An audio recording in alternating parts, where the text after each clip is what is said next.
Eliana, é contigo. Ok. Boa noite a todos. Sejam todos muito bem-vindos aqui, né? E que bom que você está aqui. Isso é maravilhoso para adorar o Senhor nesta noite. Hoje será o nosso segundo dia da nossa Semana de Mordomia, que tem como título da criação à redenção. Ontem, no nosso primeiro dia, foi muito especial. A mensagem, tenho certeza que alcançou o coração de muitos, de mendigos a príncipes. Maravilhoso tema. Mas hoje o nosso tema ainda é mais poderoso ainda. Da tempestade ao arco-íris. Eu não sei qual tempestade você está enfrentando agora. De repente, tem gente enfrentando a tempestade do desemprego, ou de repente, de algum familiar com Covid-19, ou de repente, um lado turbulento familiar, relacionamentos com os filhos, ou naquela indecisão de fazer ou não uma faculdade. Não sei realmente qual é a sua tempestade, eu conheço a minha tempestade. Mas eu quero te dizer que não devemos temer. Tem um Deus que cuida de nós a todo tempo. A menos que nós esqueçamos do quanto Ele tem feito por nós e tem nos guiado até agora, né? Eu vejo aqui muita gente pelo Zoom. É você que está comigo, Roger, hoje, como moderador? Isso, hoje sou eu. Ok. Eu sou a voz da consciência aqui, como diz o pastor. Isso, você vai falar comigo. Eu estou vendo aqui pelo Zoom, eu estou vendo a Rosana, eu estou vendo a Juliana, estou vendo aqui o Denilson, a Elza, a Leonice. Quero agradecer. E me diz aí, fala um pouquinho comigo, voz da consciência. Tem muita gente aí pelo Face? Olha, pelo Face aqui, Eliana, já temos 12 pessoas assistindo. Isso é E maravilhoso. algumas pessoas deixaram boa noite aqui. Você quer que eu vou mencionando? Não, é só para a gente ter uma noção. Isso é Maravilha. muito bom. Gente, aproveitem esse tempo, compartilhem aí o link com os seus amigos, né? Aproveitem esse tempo, escrevam aí no chat, né, do Zoom ou no Facebook os seus pedidos, os seus agradecimentos. Tenha certeza que nós estamos orando por vocês.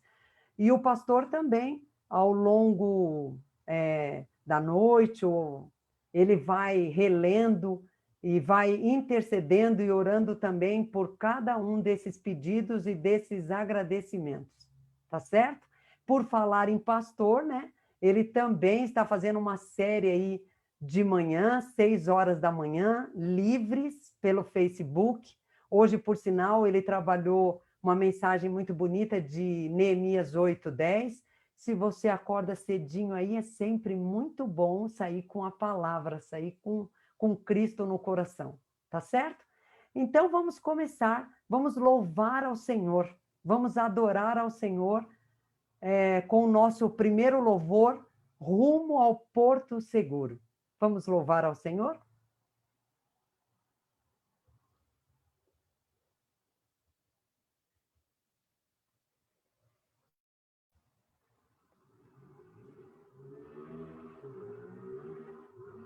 Aproveite esse tempo para escrever o seu pedido e o seu agradecimento no chat do Zoom ou no Facebook, enquanto o nosso moderador coloca aí o nosso primeiro louvor rumo ao Porto Seguro.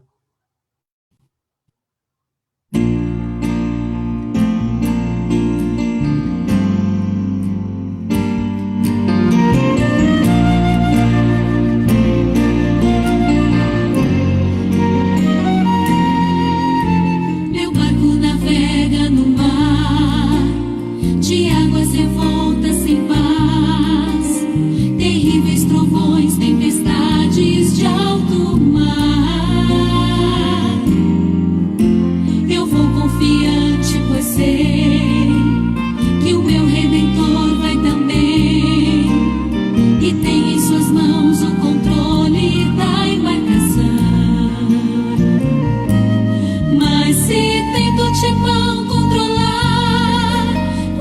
deixo o barquinho afundar, pois meus braços não podem a força do mar suportar.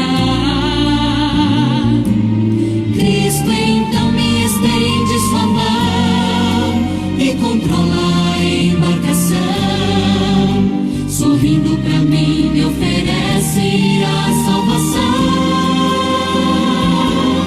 O meu barco vai firme ao porto seguro, pois seu rumo está sob as mãos de Jesus. Navegando nas águas geladas da terra, sinto o calor daquele que a tudo liberta. O meu barco vai firme ao porto seguro, pois seu rumo está sob as mãos de Jesus. Navegando nas águas geladas da terra, sinto o calor daquele que a tudo liberta.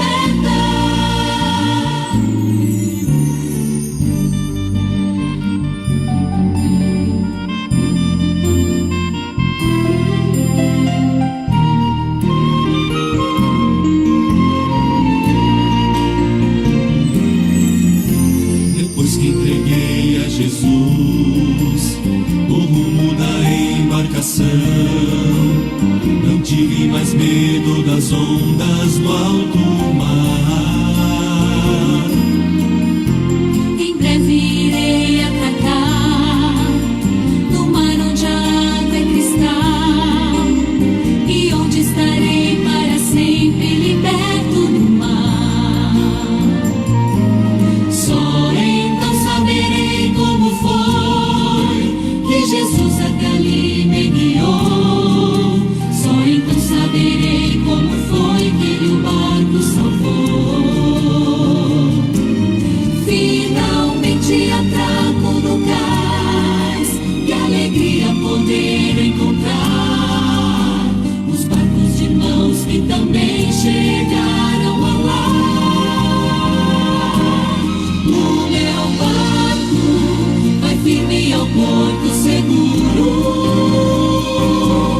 pois seu rumo está sob as mãos de Jesus. Navegando nas águas geladas da terra, sinto o calor daquele que a tudo liberta. O meu barco vai firme ao porto seguro, pois seu rumo está sob as mãos de Jesus. Navegando nas águas geladas da terra, sinto o calor daquele que a tudo liberta. Navegando nas águas geladas da terra, sinto o calor daquele que a tudo liberta.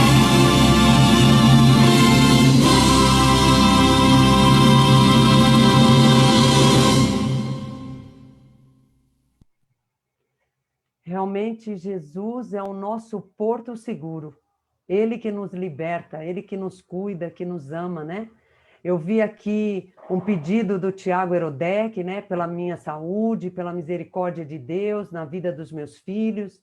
Também vi o pedido aqui da Rosana, que ela pede oração por uma amiga que perdeu o pai por Covid, e a família estão todos contaminados, mãe, netos e filho. O nome dela é Silvia Alves. Tenho certeza que alguns aqui não colocaram, mas estão com os pedidos no coração, o agradecimento. Então, eu quero convidar o Denilson para que ele possa interceder e orar por esses pedidos, para que Jesus possa abençoar. Vamos orar? Denilson? Boa noite a todos. Primeiramente, eu quero ler aqui uma passagem de Mateus 6:33, que diz assim: mas buscai primeiro o reino de Deus e a sua justiça, e todas essas coisas vos serão acrescentadas. Ou seja, sermos fiéis a Cristo. Então, agora sim, gostaria que todos então, se prostrassem para que a gente pudesse fazer uma oração. Maravilhoso Pai, obrigado por teu amor por nós. Nos ensina, Senhor, a buscá-lo em primeiro lugar. Abençoe, Senhor, o Wagner, que vai nos trazer a tua palavra. Seja, Senhor, com cada um dos seus filhos, nos pedidos e nos agradecimentos. Que é isso que eu te peço humildemente, em nome de Jesus. Amém, Senhor. Amém. Obrigada, Edenilson. Obrigada porque você trouxe uma oração para nós. Gente, nossa semana aqui vai ser rodeada de testemunhos. Testemunhos especiais, porque o Senhor, mesmo nesse tempo de Covid, de perdas, de desemprego, de fome, o Senhor tem operado misericórdias, tem derramado bênçãos, né?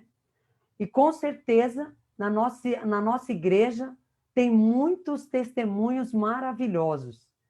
E o nosso testemunho hoje é de uma pessoa, de alguém que eu acho muito especial. Ontem o Wagner falou, né, sobre talentos, tempo, tesouro. E para o nosso testemunho de hoje, eu convidei uma pessoa que para mim é rica de talentos. E um dos talentos que ela tem é que ela é muito acolhedora, ela é muito bondosa, ela é muito generosa. E com esse olhar abençoado que ela tem buscado e alcançado muitas vidas para Cristo. Tem desenvolvido um papel maravilhoso no ministério lá da ASA. E hoje quem vai trazer o testemunho para a gente é a maravilhosa Rosana. Rosana, esse tempo é seu. Quero conhecer esse testemunho. Eu não, todo mundo aqui quer conhecer esse testemunho. Boa noite. É um testemunho que alguns já conhecem, né? Na verdade, o ano de 2020 é cheio de bênçãos, né? Mas tem alguns que a gente pontua, né? Que são aqueles mais evidentes, né? Que na nossa vida faz uma maior transformação. O ano de 2020 foi um ano de perdas enormes, principalmente para mim, né? No qual perdi meu pai. Porém, foi de ganho sem medidas, né? Porque quando a quarentena iniciou, a gente não sabíamos, não tínhamos ideia como seria, o que isso representaria nas nossas vidas. Né? Era uma coisa nova, né? Aí o Alex, meu esposo, que está aqui do meu lado, né? Ele não se imagina não trabalhando, ele não se imagina um dia sem trabalho, né? Quando nós viajamos assim, a gente fica uma semana, ele já fica desesperado para voltar, porque ele sabe que ele acha que vai dar desfalque no caixa dele, que os clientes, né, vai começar a debandar, enfim. E aí a gente passou, a primeira situação teve que, os primeiros 15 dias, né? Os primeiros 15 dias foi tranquilo, né, aquele momento do descanso. Mas aí lá vem mais 15 dias. O governador já mandou mais 15 dias. Aí o negócio começou a ficar estreito, né? Começou a tudo ficar complicado. Aí ele via as contas chegarem, o dinheiro da reserva indo embora, só pagando aqui, pagando ali, porque o aluguel não para do salão, né? Despesas todas, né? Todas as despesas, né? Água, luz, não tem fim. E aí a reserva vai embora, ele queria voltar para o trabalho. E eu orando, conversando com ele, pedindo, não vai, né? Dá mais um tempo, tenha fé, confia. Eu tenho fé, mas não é bem assim que as coisas funcionam, enfim. E assim foi indo, né? Conversa vai, conversa vem, cada dia mais eu conseguia mais uma semaninha dele em casa, e nisso se passaram 3 meses. 3 meses. Né? E assim, a minha sogra, a mãe dele, ela nos ajudou muito, porque assim, No momento, eu não trabalho fora, só ele trabalha fora, e ele é cabeleireiro, né, autônomo, então, assim, a nossa renda é toda do salão, né, e com o salão fechado, a torneira fechou, né, e aí ele sofre de ansiedade, ele sofria, e aí nesse período aumentou muito mais, ele ficou muito mais ansioso e triste e agoniado, e ele estava ficando quase doido e quase me enlouquecendo também junto. E nisso eu orava, pedia a Deus, né? E aí ele começou a participar de escola sabatina comigo, começou a participar dos cultos comigo, e eu via que aquilo ia melhorando ele a cada dia. Teve uma escola sabatina que ele ficou muito bem. Ele levantou e falou, nossa, ele respirou e falou, nossa, eu tô bem. Você lembra disso? Uhum. Ele falou, nossa, eu tô me sentindo muito bem. E aí, nessa mesma semana, o pastor mandou um vídeo, o pastor Walter mandou um vídeo falando que estava orando por nós e nos dando força. Isso parece que foi uma injeção de ânimo, e assim, a gente, principalmente ele, deu uma, sabe, ele deu uma tranquilizada, né? E aí a nossa rotina mudou muito nesse período, porque nós íamos dormir às 8 horas da noite, às 20 horas, todos os dias, dormir de verdade, deitar e dormir, e acordávamos às 4:30 da manhã. Foi assim, a gente não tinha o que fazer, então a gente ia dormir, né? E aí a gente acordava, eu comecei a colocar cultos, quando a gente acordava na cama mesmo, eu ouvia cultos, a gente ouvia mensagens, e se tornou um hábito durante 2020 para nós. Aí, enfim, ele continuava com seus monstros internos, né? Mas, porém, ele havia descoberto outros meios de destruir isso, né? Com caminhadas, né? Ler mais a Bíblia, estudar, orar. Eu percebi a evolução espiritual a cada dia com ele, sabe? Às vezes ele acordava eu acordava de madrugada e ele estava de joelhos orando, às vezes no quarto, às vezes aqui na sala, e isso me enchia de felicidade. Assim, eu poderia ficar triste e falar, meu Deus, ele tá passando, ele não tá bem, ele tá, né, buscando porque ele não tá bem, mas não, eu me sentia muito feliz porque eu sabia que é o Espírito Santo ali agindo, né? Agindo, trabalhando nele, né? Aí, e o trabalho de servir na igreja também ajudou muito, porque ele ia comigo, na verdade ele sempre me ajudou, mas ele começou a trabalhar mais ainda, né, nos drive-thru.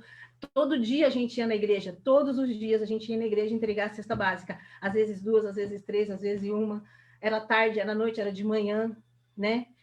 E isso, Deus me mostrou a resposta mais rápida para os meus pedidos, que era eu e minha casa serviremos ao Senhor. Então veio muito rápido essa resposta, e aí eu e ele já estávamos trabalhando na obra, e assim, ele nem havia percebido tanto, mas ele já estava lá. E esse sentimento cresceu muito, porque dentro de mim, porque assim, servir aos outros, ao próximo, sempre me fez bem, muito bem. E eu ver esse sentimento crescendo dentro de outra pessoa, sendo meu esposo ou sendo qualquer outra pessoa que está no nosso grupo de trabalho, isso me faz melhor ainda, né? Porque você vê esse sentimento sendo distribuído por aí. Aí, a partir daí, ele se manifestou, o Alex, né? Depois de todo esse momento, a vontade dele de se batizar. Aí eu nem me cabia de tanta emoção. E aí ele tomou essa decisão, e após 3 meses sem trabalhar, ele retornou, e foi aí que o Espírito Santo já me iluminou. Então eu já disse para ele, aproveita que você já está fora e vai trabalhar só os domingos, não vai mais ao sábado, deixa isso só para o seu sócio, porque assim não vai ter aglomeração, porque o sábado é o dia que enche mais. Então, o que acontece? O fato de você não estar lá, só vai ter clientes para ele, não vai ter os seus vai estar no domingo. Ele ficou meio pensativo, tudo, mas acabou decidindo, tomou a decisão de não trabalhar mais aos sábados.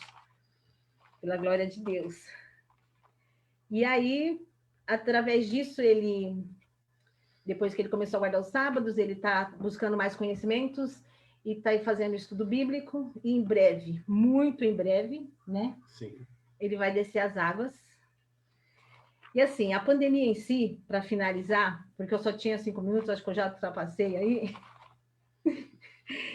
A pandemia em si, na verdade, ela é terrível, ela é uma tempestade, na verdade. Pior que isso, para algumas pessoas ela é um dilúvio, para algumas pessoas, porque se perde tudo, né? Se perde tudo, muitas pessoas perdem tudo. Mas como disse Deus a Noé, em Gênesis 9:13, que mandaria um sinal ao final da tempestade. E ele fez isso conosco, comigo e com o Alex, ele fez. Porque a transformação espiritual dele e minha, porque acaba sendo minha também, porque eu tinha que me renovar, eu tinha que me inovar, eu tinha que buscar mais, eu tinha que orar mais, eu tinha que ler mais, para mim também me fortalecer para fortalecê-lo, né? Então, esse lado espiritual, essa transformação, Deus mostrou para a gente a cada dia que ele estava ali. Falou, olha, filha, esse é o meu sinal, esse é o arco que eu prometi para você, tá aqui, olha. Então, ele está sendo o nosso arco a cada manhã.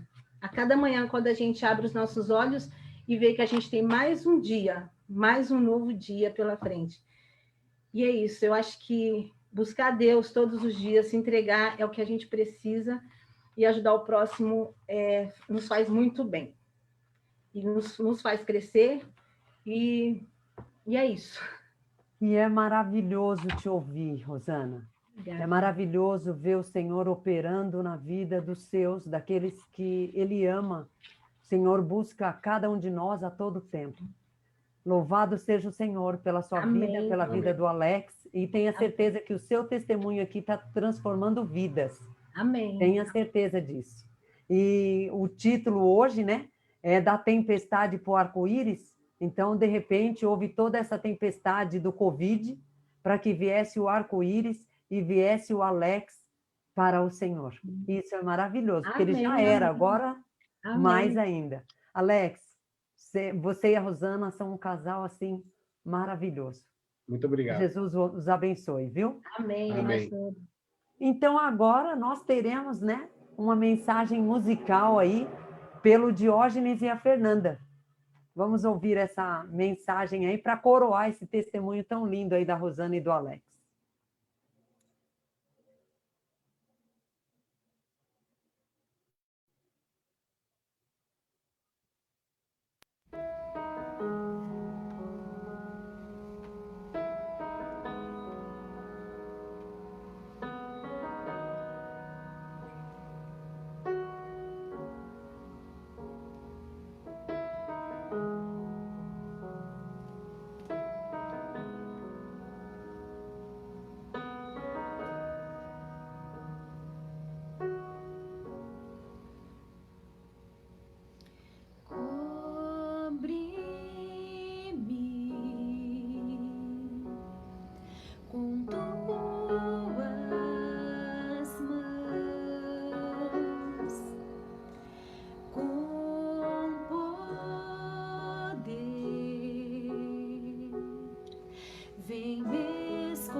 Descansarei, pois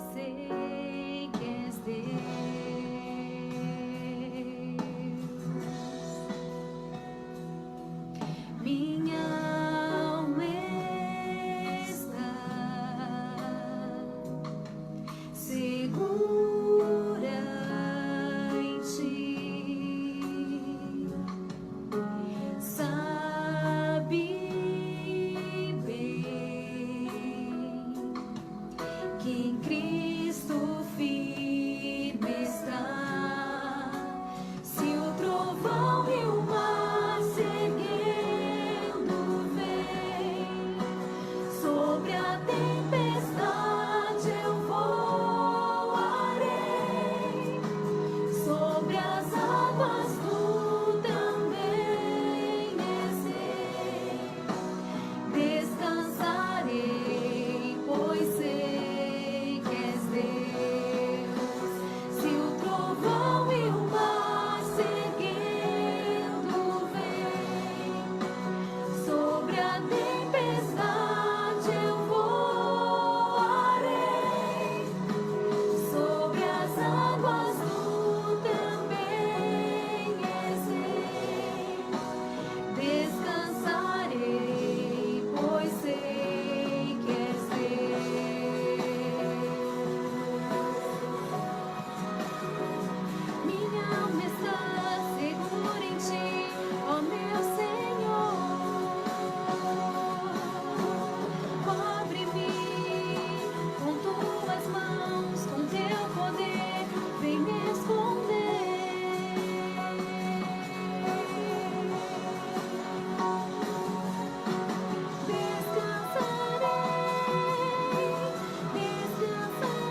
Sobre as águas tu também és rei.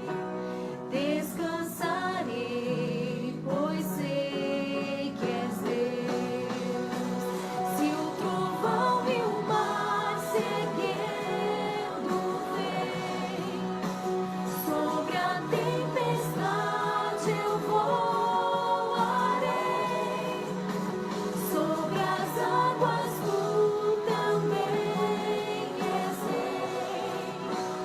Descansarei, pois sei que és Deus. Se o trovão e o mar seguindo vem, sobre a tempestade eu voarei. Sobre as águas tu também és rei. Descansarei, pois sei que és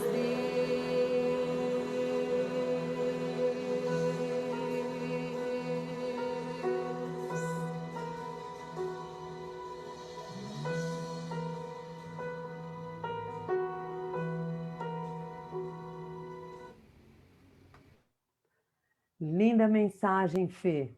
Fernanda, muito obrigada, viu?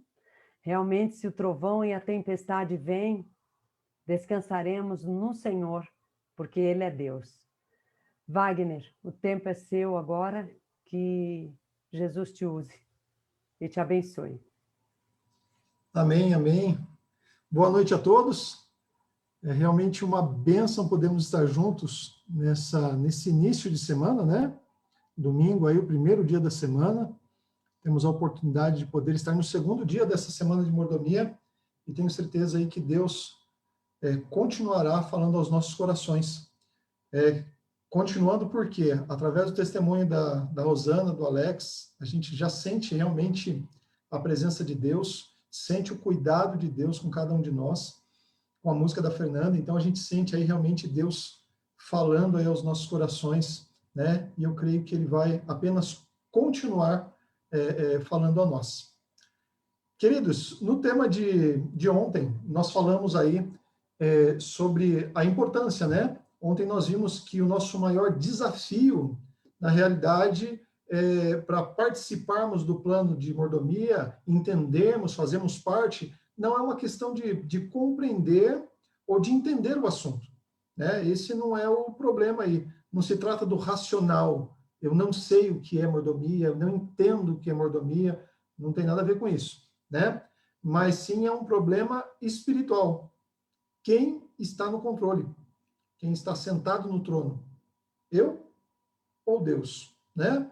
O mendigo ou o rei, né? Então isso faz toda a diferença de eu entender ou participar ou não do plano de mordomia. Hoje, dando continuidade nesse tema de hoje, né, da tempestade ao arco-íris, nós vamos abordar a história e quando falamos já é sugestivo, né? Se eu falar só tempestade, você vai pensar em um monte de personagem bíblico aí que passou por problemas difíceis, tempestades, momentos aí, né? Mas quando a gente coloca o arco-íris ali, já dá mais ou menos à luz quem vai ser o nosso personagem central aí do nosso estudo de hoje. Mas eu quero te convidar a fechar seus olhos e para que nós possamos pedir para Deus mais uma vez a sua presença e ter a certeza de que realmente nós continuaremos ouvindo sua voz. Maravilhoso Deus, nós continuamos na tua presença, após testemunhos maravilhosos, após essa mensagem musical de adoração a ti, ó Pai, que eleva o nosso coração, tendo a certeza que o Senhor é Deus. Pai eterno, nós precisamos ouvir a tua voz. Precisamos continuar ouvindo sua voz.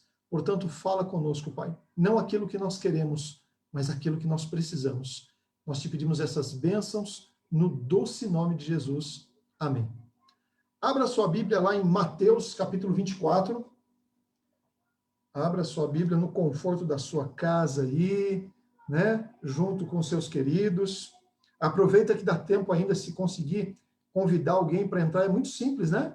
Manda o link aí, fala, ó, dá tempo ainda, começou agora, né? A mensagem, você só perdeu aí, né? perder um louvor maravilhoso, um testemunho lindo, mas dá tempo de você recuperar tudo ali no Facebook. Mas entra agora, chama a pessoa aí para estar junto com você. Mateus capítulo 24.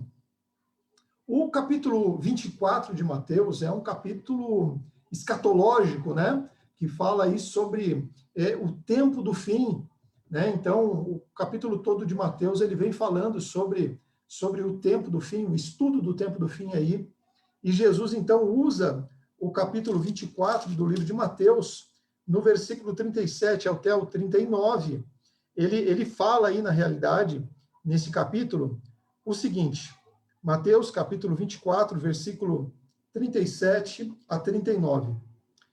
Pois assim como foi nos dias de Noé, também será a vinda do Filho do Homem.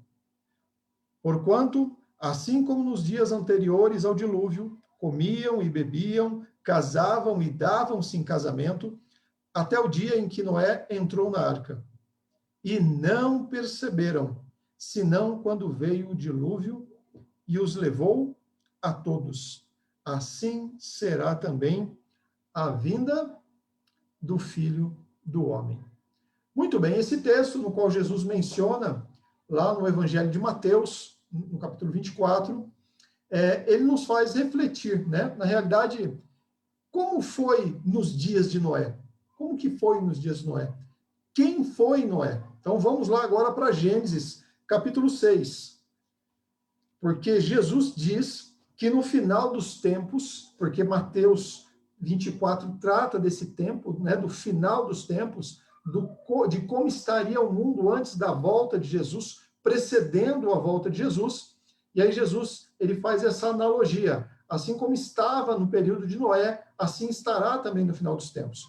E na sua Bíblia aí, no capítulo 6, vem nos trazendo algumas ideias de como estava no tempo de Noé, como as pessoas estavam, e também quem era esse personagem chamado Noé. Gênesis capítulo 6, no versículo 1, ele diz assim, Gênesis capítulo 6, versículo 1, como se foram multiplicando os homens na terra, e nasceram filhos e filhas.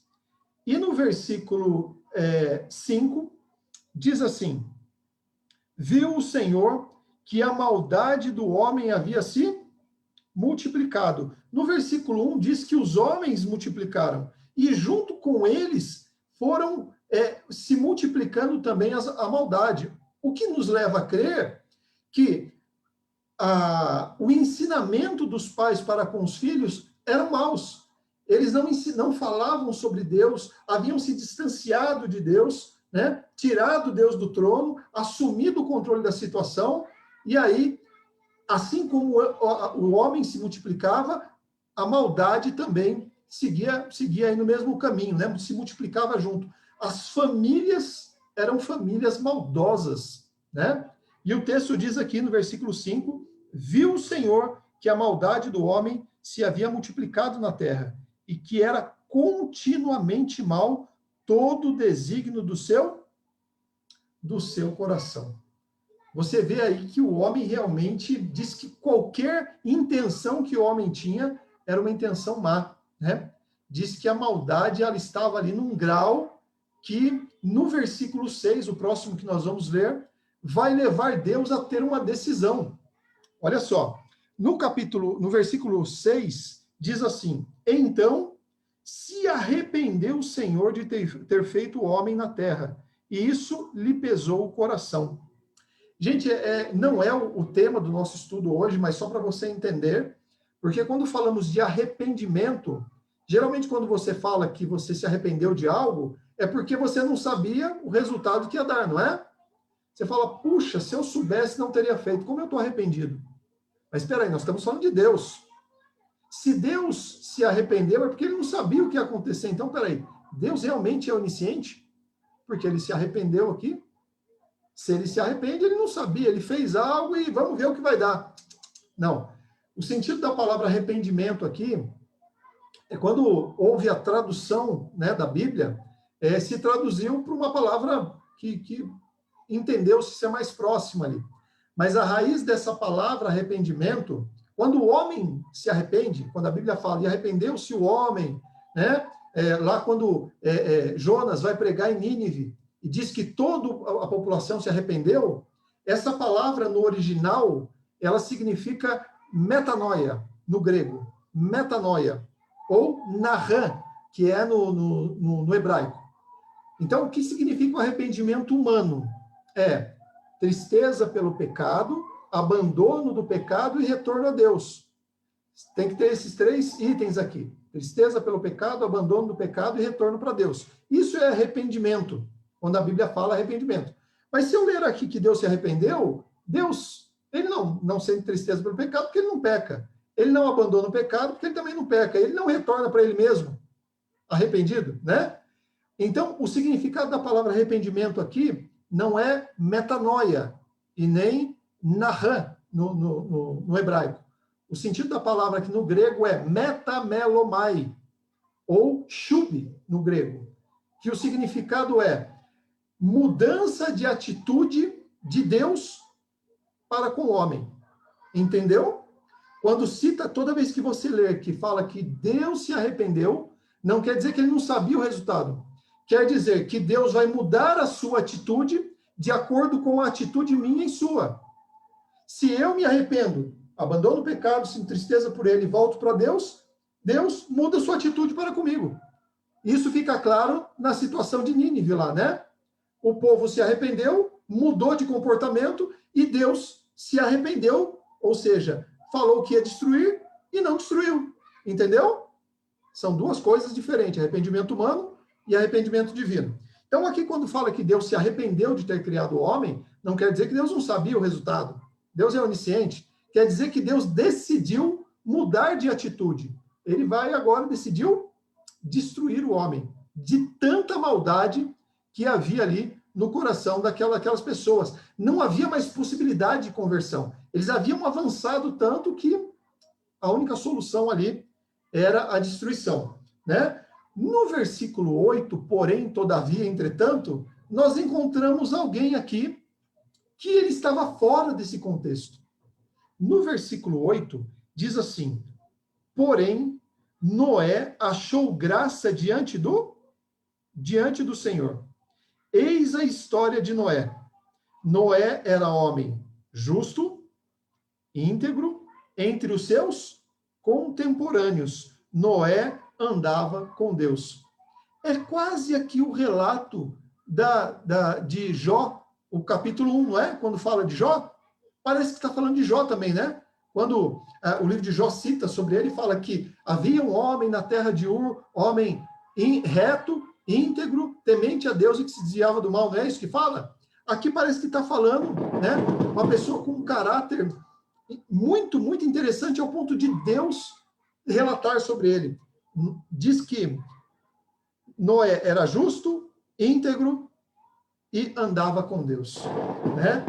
Então, quando nós vemos isso aqui, nós percebemos que esse homem, ele não se deixava contaminar ou se contagiar pelo contexto que ele vivia.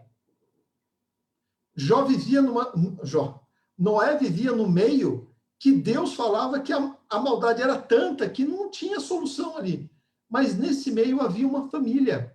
Havia uma família, não era só Noé. Havia uma família que era justa, íntegra e andava com Deus. Nossa, isso me leva a crer em alguma coisa aqui, né? Porque nós sabemos da história, nós sabemos que vai haver um dilúvio, que vai haver uma tempestade, e nós sabemos que é essa família que vai entrar no meio da tempestade. Mas então isso me leva a crer que para entrar na tempestade tem que ter alguns elementos. Para entrar na tempestade e sair vivo, tem um segredo, né? Tem um segredo. Você lembra lá da história de Jó, que Jó entrou no meio de uma tormenta, né? Jó entrou no meio de uma tempestade, mas ele era reto, íntegro, temente a Deus e se desviava do mal. Isso nos dá um vislumbre de que eu não me torno reto, justo, temente a Deus quando eu estou na tempestade. Porque, às vezes, e muitas das vezes, É lógico que em meio à tormenta muitas pessoas abrem o coração, se entregam ao Senhor, mas muitas amaldiçoam a Deus, muitas culpam a Deus. Então, eu não tenho que me preparar quando a tempestade chegar. Porque o texto aqui de Gênesis capítulo 6 diz que Noé, ele estava preparado antes do dilúvio. Ele não se preparou no dilúvio. Ele não se preparou quando recebeu a notícia de Deus que teria um dilúvio. Ele estava se preparando, ele já enfrentava dificuldades, ou você acha que não? Gente, era a única família justa ali, a única família. O restante, ninguém mais temia nada, não temia Deus, não tinha ética, não tinha princípios, não tinha nada. Como você acha que vivia a família de Noé no meio dessa galera toda aí? Eles eram... tiravam sarro deles. Que isso? Vocês não fazem isso? Você não faz aquilo? Né? As crianças crescendo, vocês não vão fazer isso? Não vai roubar aquilo ali? Não vai fazer isso? Né? Você não mente? Você não faz isso? Eles viviam, parece que, como se fora do contexto. Eram perseguidos até pelos próprios familiares. Você já se sentiu assim? Você decide tomar uma decisão na sua vida e parece que todo mundo te olha como um ET, principalmente quando falamos de decisões espirituais. Não é assim? Não era diferente para Noé. Só que diz aqui que ele se preparava. Ele deixava Deus assumir o controle. Noé, ele era um mordomo de Deus antes de receber a notícia do dilúvio. Presta atenção, Noé, ele era um mordomo de Deus antes de receber o chamado para construir uma arca. Agora, eu e você nós podemos conferir aqui, né, dentro do escopo aqui da vida de Noé, né, como que era Noé aqui, porque às vezes dá umas falhadinhas aqui, viu?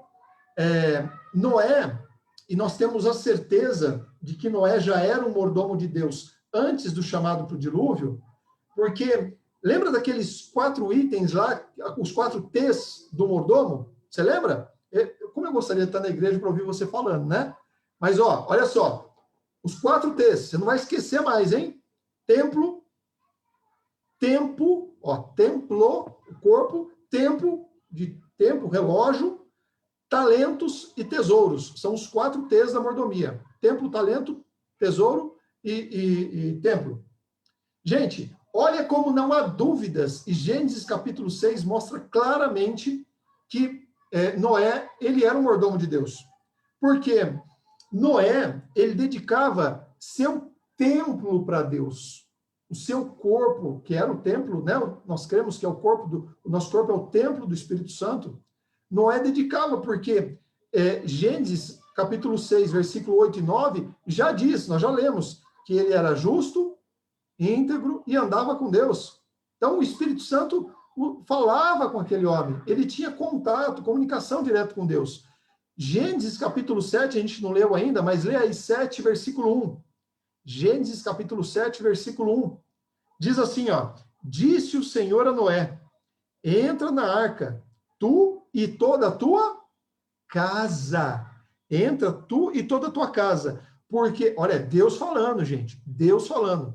Porque reconheço que tem sido justo diante de mim, no meio desta geração.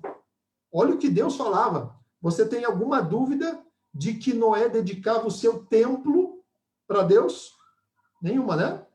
Ele tinha ali constante adoração com Deus. Ele e a sua família. Porque diz aqui no texto que Deus via não somente ele, mas a casa dele. Entra você e tua casa. Então não há dúvidas. Primeiro ter ali templo, ele dedicava a Deus. O segundo templo, e eu não estou falando em grau de importância os T's aqui, tá? Falando só na sequência. Noé dedicava o seu tempo para Deus. E ele dedicou o seu tempo para Deus. Gênesis, né? Quando nós lemos aqui, diz aqui, e o Espírito de Profecia fala isso também, que a pregação de Noé, né, a pregação de Noé ali, ela durou 120 anos, ele pregando. Não foi a construção da arca, viu? Depois a gente entra nesse estudo aí. Não foi a construção da arca que demorou 120 anos, mas a mensagem de graça para aquele povo após a mensagem para Noé do dilúvio ali durou 120 anos, né? E ele passou pregando 120 anos. E eu não sei quanto tempo construindo a arca, né? Você tem dúvida que ele dedicava o seu tempo para Deus? Ele e a sua família. Era uma família de evangelismo. Era uma família que pregava, uma família que falava e que se envolvia, porque todos eles ali colocaram a mão na massa, né? Todos eles ali fizeram a arca. Então, ele usava o seu templo, que é o seu corpo, ele e a sua família, dedicando como santuário de Deus o seu tempo.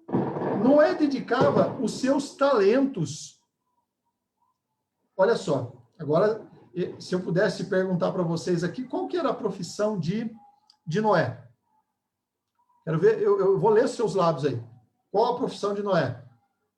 Hã? Qual a profissão de Noé? Valendo, uma viagem para Jerusalém. Não dá para abrir os microfones aí, né? Gente, a profissão de Noé vai lá em Gênesis, capítulo 9, versículo 20. Gênesis, capítulo 9, versículo 20. O que diz aí? Sendo Noé lavrador, passou a plantar uma vinha. Noé não entendia nada de náutica, não entendia nada de navio, de barco, ele era lavrador, ele era agricultor, ele mexia com a terra. Ele tinha talentos, habilidades. O que Deus fez? Ele falou, Senhor, o Senhor está pedindo um barco.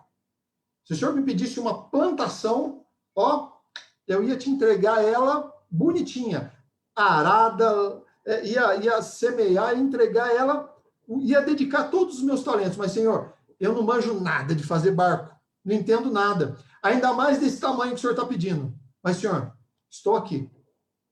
Me capacita, Senhor. Eu vou modelar os meus talentos aqui, vou dedicar e o Senhor me dê capacidade. Noé dedicou o seu talento, ele e a sua família dedicaram o talento e construíram uma arca sem nunca ter visto uma. Imagina? Construíram uma arca sem nunca ter visto uma. E aí, diz que a Bíblia diz que eles construíram essa arca aí. Então, não há dúvidas, ele dedicava o seu talento a Deus. E o último talento que nós não falamos aí, que é o tesouro. E Noé dedicou todo o seu tesouro para Deus. Gente, eu dei uma pesquisada aqui, mais ou menos, e eu falei, deve ter alguém que já fez isso, que já fez algum cálculo estimando quanto seria a construção da arca nos dias de hoje. E aí eu dei uma pesquisada e não só tem alguém que já fez isso, mas que já construiu uma arca, né? Fez uma réplica exatamente com as medidas da Bíblia. E essa pessoa, e esse grupo que construiu a arca terminou ela em 2016. Ela tem hoje, né? Numa cidade chamada Williamstown.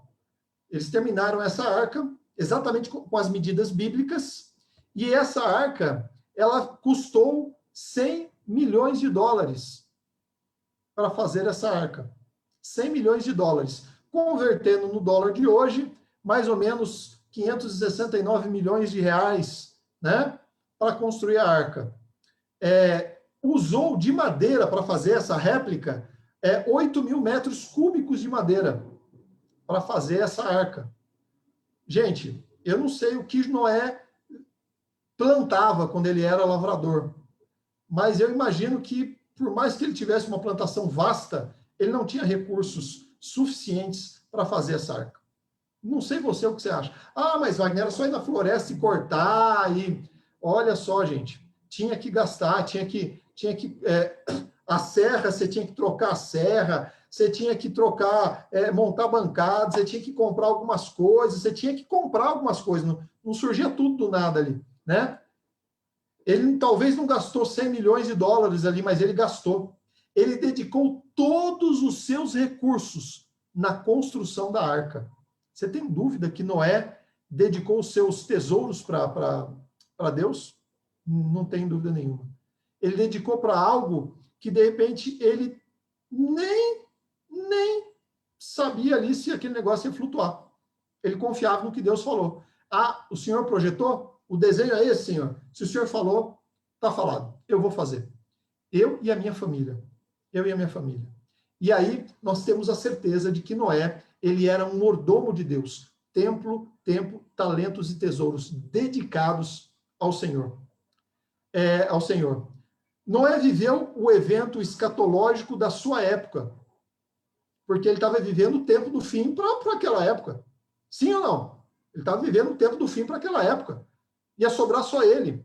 Noé viveu o juízo daquela época. Porque Deus olhou, viu que não tinha nenhum justo, só Noé e sua família. Então, houve um juízo ali, né? Para poder determinar quem era justo e quem não era. Né? Ele viveu o juízo para a sua época. Noé foi avisado do tempo do fim. Mas ele já andava com Deus. Ele não esperou ali, né? Opa, vai ter final, vai acabar tudo? Peraí, então eu vou começar a caminhar com essa voz que eu nunca tinha ouvido ali. Não, era uma voz familiar. Ele já tinha familiaridade com Deus. Não era um mordomo que estava à disposição de Deus. Como um mordomo fiel, ele consagrava a sua família diante do Senhor, não por causa do dilúvio anunciado, mas porque entendia que a única forma de conseguir viver em um mundo de pecados no qual ele vivia é andando com Deus e deixando o Senhor assumir o controle. Noé vivia numa situação terrível da sociedade, mas ele percebia que a única forma de não se contaminar, presta atenção nisso, a única forma de não se contaminar, e aí nós voltamos para o texto de Mateus, assim como nos dias de Noé, isso tem que ecoar na sua mente e na minha. A única forma de não nos contaminarmos com esse mundo hoje que vivemos, né? E falar de contaminar hoje é algo que está muito em alta, né? Usamos máscara, usamos álcool gel, usamos distanciamento social, para não nos contaminarmos com um vírus, né? Será que nós usamos todas essas preocupações para nos distanciarmos do vírus do pecado? Será que nós usamos esse distanciamento do pecado? Será que nós nos purificamos ali de não tocar, de não falar, de não olhar, de não pensar em coisas que possam nos levar à perdição? Será que nós respiramos o céu, né? Colocamos uma máscara ali de santidade, uma máscara de relacionamentos para termos contato com Deus, ou respiramos o ar que vem contaminado do pecado? Noé entendia isso, que a única forma de ele se manter, né, se relacionando com Deus, era andando com Deus, né? Perdão, manter-se distanciando do pecado, era se relacionando com Deus.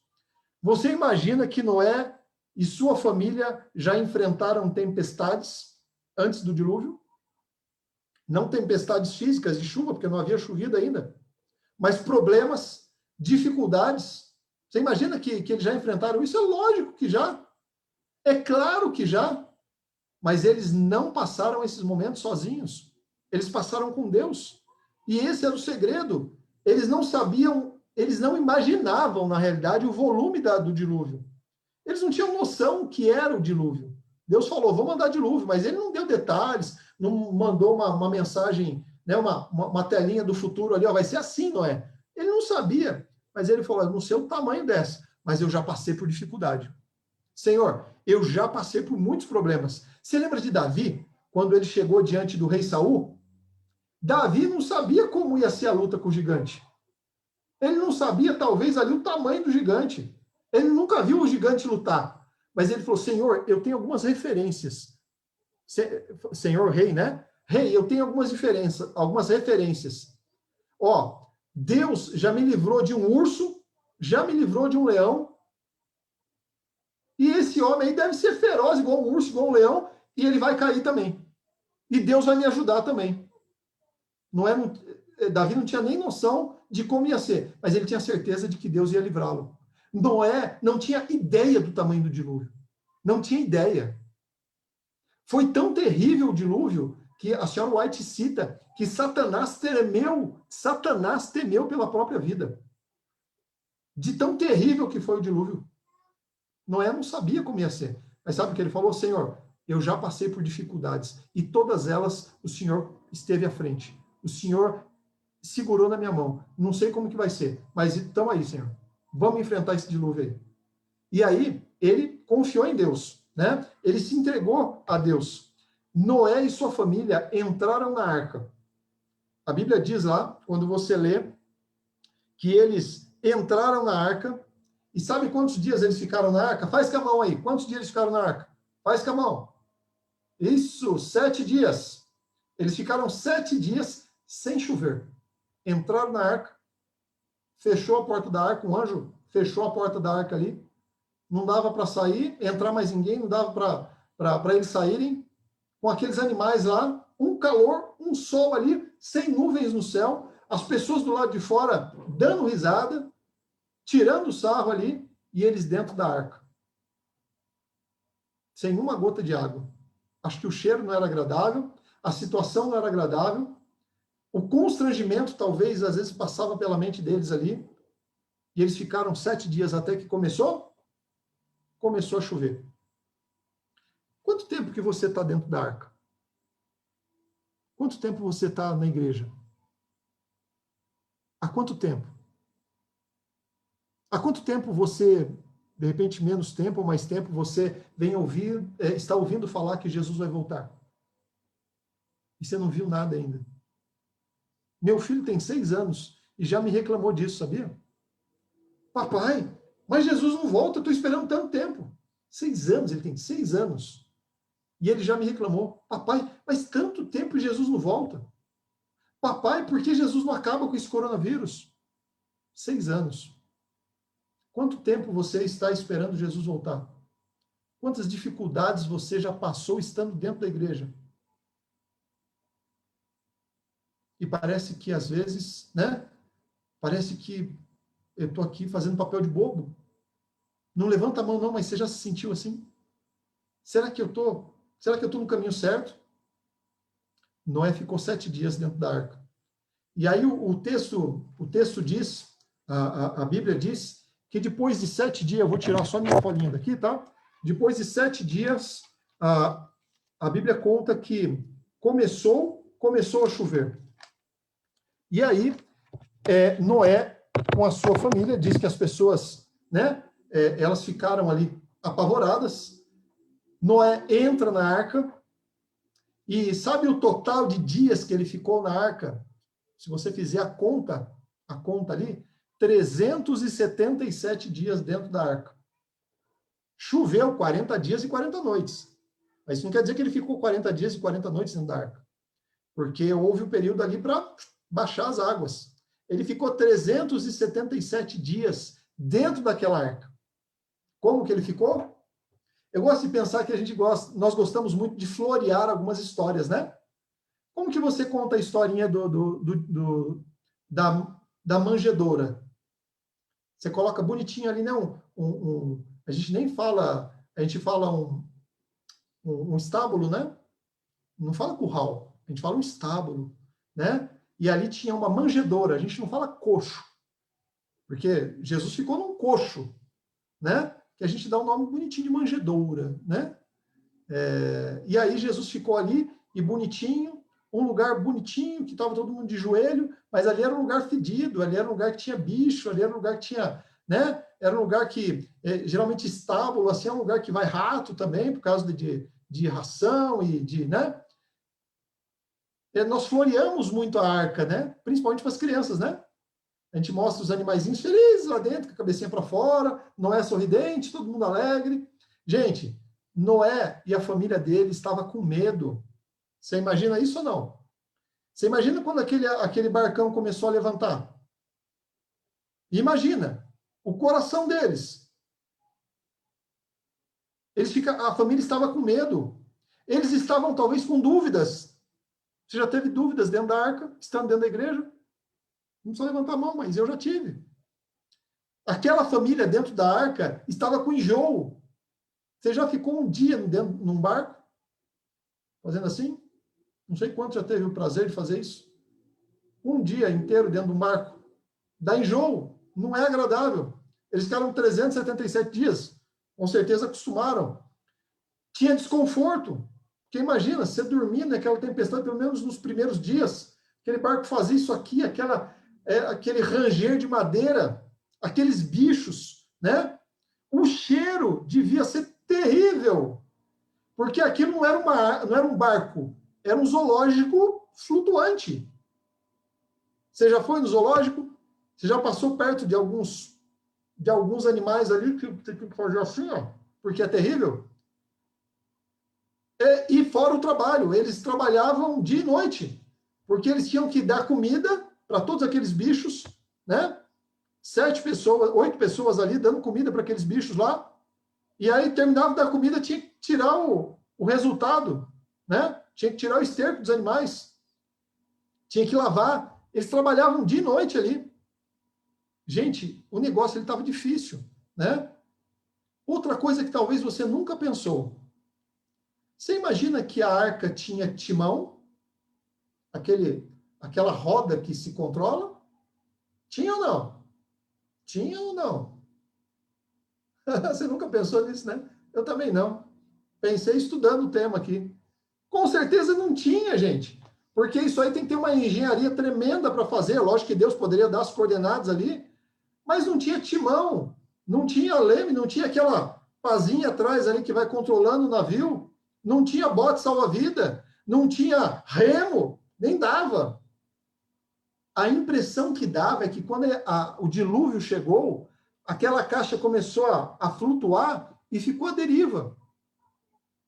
Porque não tinha. E se tivesse, Noé não tinha experiência náutica nenhuma. Noé não tinha bússola, Noé não tinha uma carta náutica, né? Noé não tinha habilidade, ele era um lavrador. O que ele ia fazer? Se ele assumisse o controle ali, ele ia fazer o quê? Não tinha. Simplesmente a água subiu e aquele barco ficou. A impressão que dá é que aquele barco ficou realmente, né, à deriva ali. A impressão. Mas aquele barco estava sob o controle de Deus. Deus estava controlando, não estava à deriva. Parou exatamente onde tinha que parar. Foi até onde Deus achou que tinha ido.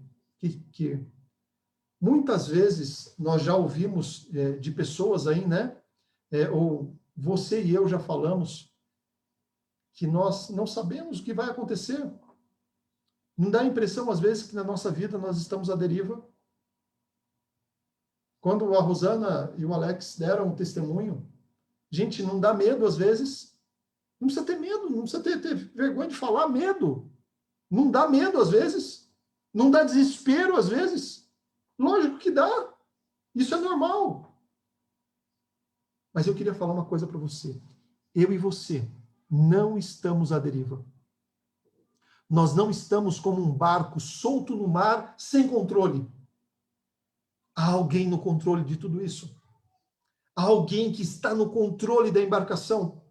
Por mais que as ondas batam de um lado para o outro, você se lembra dos discípulos dormir ali num barco, gritando, vamos morrer? E Jesus onde estava? Dormindo. Num sono consciente. Eu acho isso fantástico. Jesus dormia no porão daquele barco, num sono consciente. Dormindo, Jesus sabia o que estava acontecendo.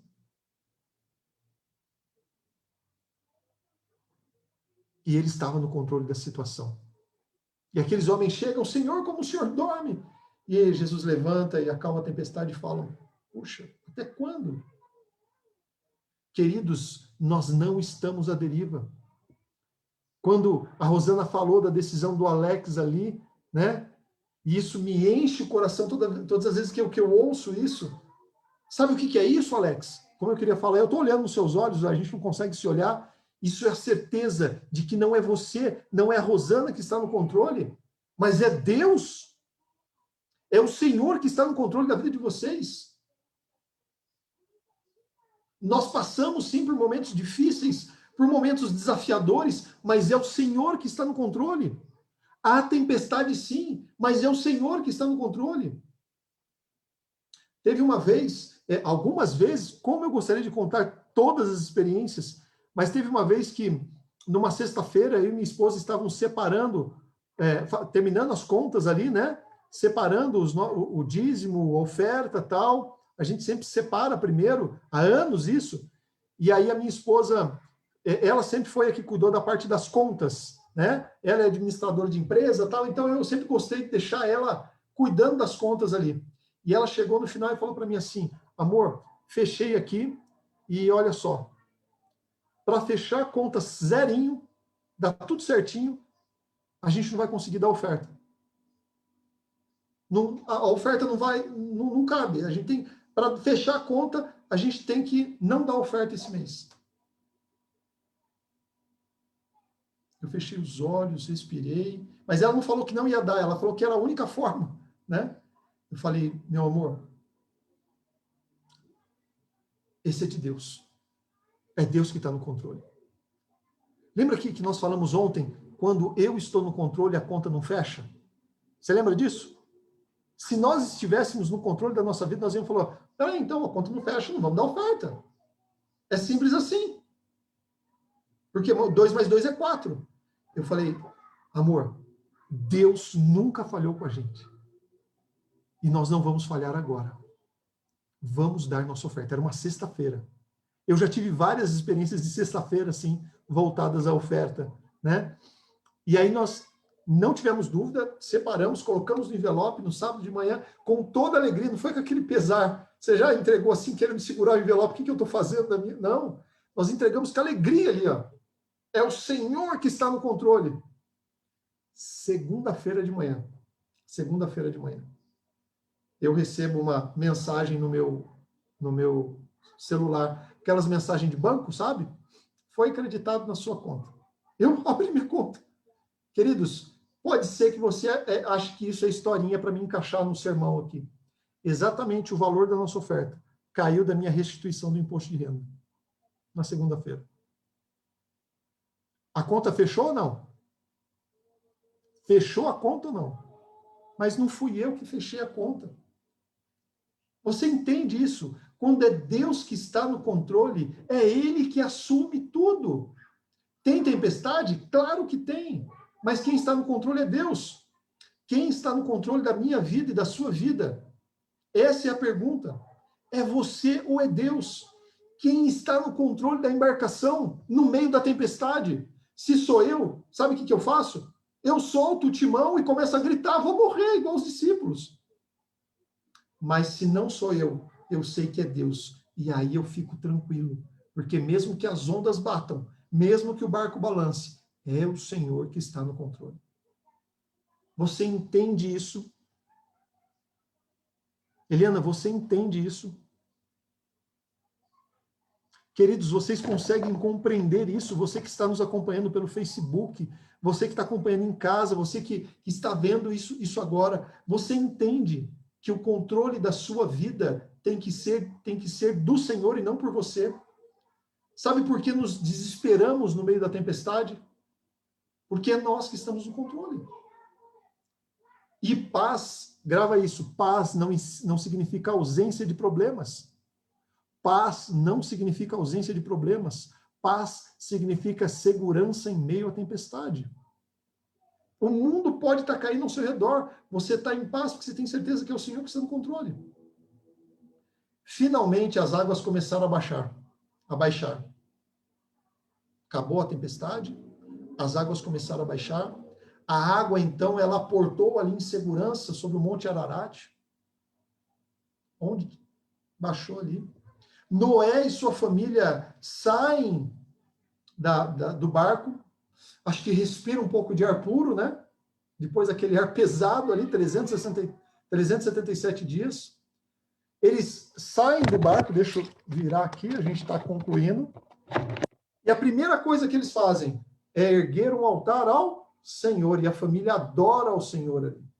A família agradece a Deus por terem passado a tempestade. Eles tinham certeza disso, jamais duvidaram disso. E aí, em Gênesis capítulo 9, para a gente concluir Gênesis capítulo 9, o versículo 13 ao 17 diz assim: depois da tempestade, depois que acaba o dilúvio, seca-se tudo, eles saem da arca, da arca, os animais saem e Deus faz uma aliança com eles. Versículo 13 até o 17. Porém nas nuvens o meu arco, isso Deus falando, será por sinal da aliança entre mim e a terra. Sucederá que quando eu trouxer nuvens sobre a terra e nelas aparecer o arco, então me lembrarei da minha aliança, firmada entre mim e vós, e todos os seres viventes de toda a carne, e as águas não mais se tornarão em dilúvio, para destruir toda a carne. O arco estará nas nuvens, vê-lo-ei e me lembrarei da aliança eternamente entre Deus e todos os seres viventes, de toda a carne que há sobre a terra. Disse Deus a Noé: este é o sinal da aliança estabelecida entre mim e toda a carne sobre a terra. Queridos, todas as vezes, e eu amo ver o arco-íris, porque ele me faz lembrar de duas coisas. Duas coisas. A primeira delas é que aquele arco, todas as vezes que eu olho, eu me lembro de uma aliança. Todas as vezes, eu não penso em pote de ouro, não. Eu pensava quando era criança. E até já tentei buscar o final do arco-íris, né? Mas hoje eu olho e eu me lembro de uma aliança. Todas as vezes que eu olho o arco-íris, eu falo, é a aliança de Deus. Mas o arco-íris me faz lembrar sempre de uma coisa. Porque quando Deus falou do arco-íris, ele falou, quando houver nuvens nos céus. Não é? Presta atenção. A tempestade não acabou ainda, não é? Não é? Só acabou o dilúvio. Mas as tempestades não acabaram ainda, não é? Você terá dificuldades na sua vida ainda, não é? Queridos amigos do campo de fora, assim como nos dias de Noé, ainda nós teremos tempestades. Deus fez uma aliança, mas ele falou que nós teríamos nuvens escuras ainda. Ainda passaríamos por momentos difíceis. E estamos passando. Estamos passando. Mas há uma promessa. Há uma aliança de Deus com o homem. Vai haver um fim. Lembra que lemos em Mateus? Que seria como nos dias de Noé. Depois viria o quê? Viria o nosso Salvador. Olha só. Nós estamos passando por momentos difíceis e eu não estou falando que logo mais já vem Jesus. Eu sei que Jesus volta muito em breve. Mas enquanto ele não voltar, eu e você estamos no meio da tempestade. Estamos sujeitos a tempestades. E a pergunta que eu te faço hoje, mordomo de Deus, está disposto você a dedicar seus quatro talentos ao Senhor, como fez Noé, seu tempo, seus talentos e seu tesouro? Você tem feito um plano na sua vida de entrega? Você tem falado, Senhor, eu não sei como que vai funcionar isso, não. Eu não sei como que eu faço para dedicar meu tempo, meu talento e meus tesouros para Ti, mas eu quero fazer isso. Eu quero participar do Seu plano para a minha vida, para a minha família, Senhor. Eu quero deixar o Senhor assumir o controle da embarcação. Eu não vou ter medo de tempestade, mesmo se vier. Eu tenho certeza que o Senhor está no controle. Nós vamos cantar um hino agora. E esse hino, 570, ele nos dá uma mensagem que, além do rio, existe um lugar para mim e para você. Além do rio, nós teremos paz. Que Deus abençoe a sua vida. Amanhã nos encontraremos novamente às 20 horas. Eu espero você e que você convide outras pessoas para conhecermos o plano de Deus para as nossas vidas.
Vamos orar?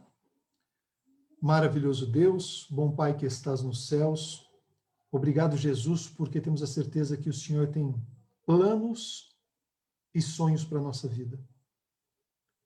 Jesus, como nós queremos participar desse plano maravilhoso de sermos mordomos na sua causa.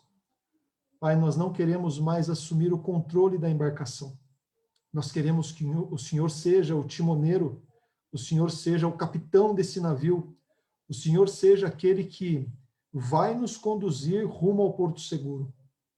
Nós queremos apenas dedicar-nos como mordomos na tua causa. Nós queremos apenas trabalhar na arca, Senhor. Nós queremos dedicar nosso tempo, nosso templo, nossos talentos e nosso tesouro na tua causa, Senhor. Nos ajude a darmos o passo de fé. Não entendemos como, mas sabemos que o Senhor é aquele que está no controle da embarcação. Pai, que nesses momentos de tempestade que estamos vivendo, que possamos ter a certeza que o Senhor está no controle, que é o Senhor que comanda todas as coisas e que muito em breve, nos nossos olhos, assim como Noé viu o dilúvio prometido acontecendo, nós sabemos que muito em breve os nossos olhos verão a volta, a tua volta, que foi prometida pelo Senhor mesmo. Que nós possamos estarmos ativos na tua igreja, trabalhando, pregando, anunciando a tua breve volta. Fica com cada filho teu nessa noite. Nos traga amanhã novamente, para que possamos juntos ouvir a tua voz, sentir a presença do Espírito Santo. Fica conosco, nós te pedimos e agradecemos em teu nome. Amém, Senhor. Amém.